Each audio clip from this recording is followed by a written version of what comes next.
Hi, this is Senior Sales Director Kellee Valerio calling in from Bluebell, Pennsylvania. Today, I get to fill in for the incredible Callie DeBlander Brigham. Well, I'm so excited to speak to you on January 2nd, the second day of this brand new year, and in fact, this brand new decade. So as we're looking into this new year and as we've set goals for ourselves, one of the things I've found most important is really keeping in mind how to stay motivated. So I'm going to go over 6 things with you that I practice myself to help stay motivated. So the first one we're going to talk about is knowing your why.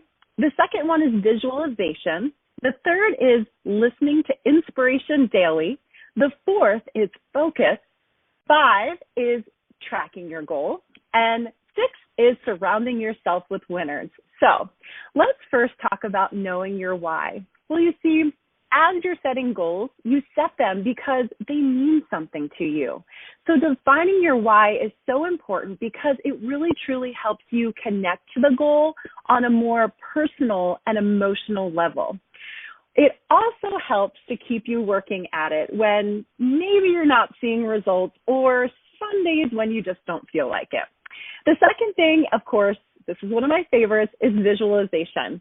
I want to ask you guys a question. How many times a day are you reminded of your goal? And what I mean by that is, do you take time each day in the start of your day to close your eyes and to take a few moments to visualize what it's going to feel like, what it's going to be like, what it's going to look like, and what it's going to sound like as you're achieving this goal? You see, you've got to dig down deep into that. And the next thing is, do you have at least 5 reminders that you see during the day that keep you connected to your goal? So here's a few of mine. I have a reminder right by my coffee maker because it's the first place I go when I wake up in the morning. I have quite a few reminders on my refrigerator. I have reminders on my bathroom mirror because we do spend quite an amount of time during each day. And if you're thinking, how do you have them on your bathroom mirror? Well, you can tape pictures of your goals.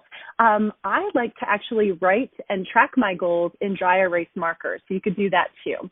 How about on your nightstand? So it's the last thing you see when you go to sleep at night and the first thing you see when you wake up in the morning. How about in your car, maybe on your desk, or most importantly, your screensavers on your computers or your phone? The next thing, listen to inspiration daily. Think to yourself, how could I add more inspiration into my day? Now, I know what you're thinking, but I'm so busy. I am too. But we need to be very intentional on what we allow to consume our thoughts and in our mind. So what I do each day is when I'm taking a shower, I actually got myself a Bluetooth speaker that I could put in my shower, and I play my favorite podcast. I go to YouTube and just type in 10-minute motivational speeches. That way I'm getting excited and pumped up for my day while I'm in the shower versus just listening to nothing. Also, I keep that going while I'm putting my makeup on.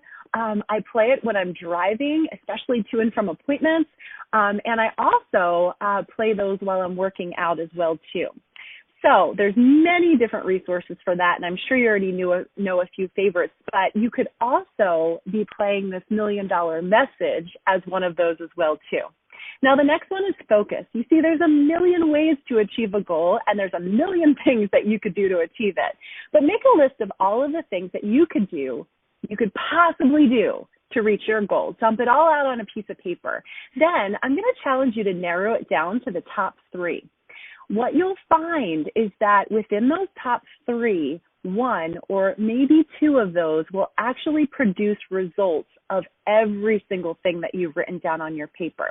What you're doing is you're creating a focus, because when you have less to focus on, you actually produce bigger results. Okay, so what they always say is that where your focus goes, grows.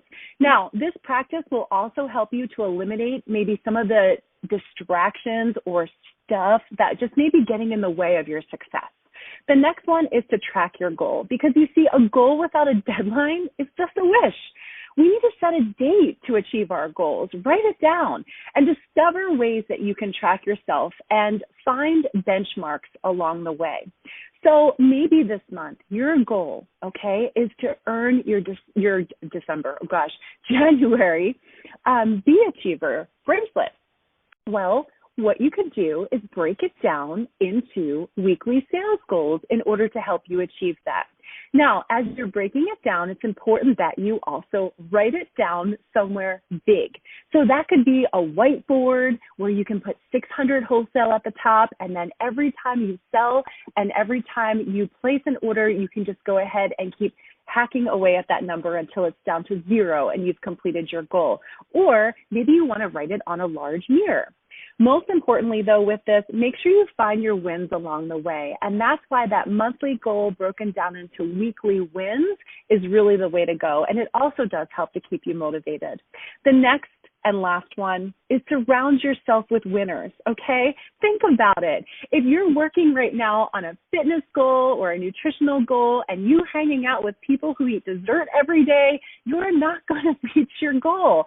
But in Mary Kay, we get to surround ourselves with winners on a weekly basis because we have weekly success events and sales meetings. And I encourage you to show up, okay? Make that one of your goals, to show up each and every week, to plug in, because being around that inspiration, education, and motivation each week is definitely going to keep you going in the direction that you need to go. Also, stay connected to your mentor and your coach. You see, that's who wants you to win. And they're going to be there for the times that you need just to be celebrated and told you're doing a great job. But they're also going to be there in the times that things aren't going so great. And maybe you just need some words of advice or just some encouragement to pick yourself back up and get yourself back going again. So take an inventory of the people around you in your life and just think to yourself, are they adding into what I'm doing, or are they kind of taking away from what I've set out to do? I'm not saying get rid of people, but you do get to choose who you spend your time with. So choose wisely. Well, those are my 6 tips to keep motivated as you enter into the beginning of 2020.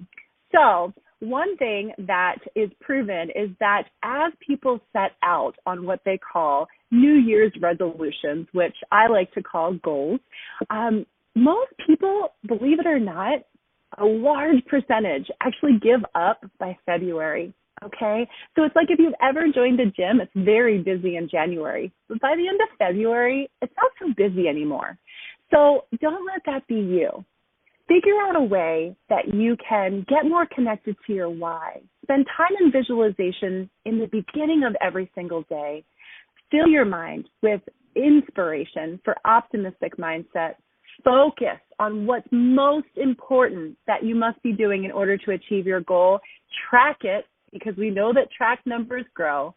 Show up to your success meetings, plug into your coach, and surround yourself with winners. And I promise you, this will be your best year ever. Thanks so much. I hope you have a great day.